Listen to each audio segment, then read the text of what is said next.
ये है कराची का इलाका अजीजाबाद, जहां पानी की अदम फरामी के बाइस मकीनों की जिंदगी अजीरन होके रह गई है। लोग कई दिनों से पानी की बूंद बूंद के लिए तरसने पे मजबूर हैं। पानी न आने के बाइस सबसे ज्यादा खवातीन और बच्चे परेशान दिखाई देते हैं। घर से निकल जाते हैं, औरतें घर में रहती हैं, वो बहुत परेशान रहती है। समझ में आ रहा, पानी बिल्कुल भी नहीं है। पानी खरीद के ला रहे हैं, हम रेंट पे भी दे रहे हैं, वो पानी भी लेके आ रहे हैं।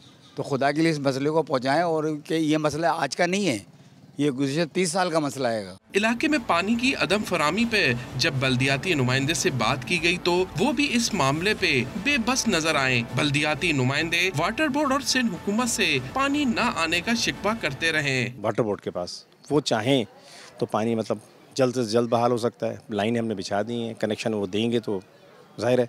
उन्होंने एक इशू किया है, अभी नया इशू उन्होंने खड़ा किया कि वो पुराने जो कनेक्शन थे उनको रिमूव करके हम नए कनेक्शन देंगे, तो वो लोग बिलिंग कर दें, वो भी करवा दी। बल्दियाती नुमाइंदों ने हुकूमत सिंध से पानी की अदम फरामी पर वाटर बोर्ड के खिलाफ सख्त एक्शन लेने की अपील की है। कैमरामैन दिलीप कुमार के साथ इमरान अहद खान, डॉन न्यूज़, कराची।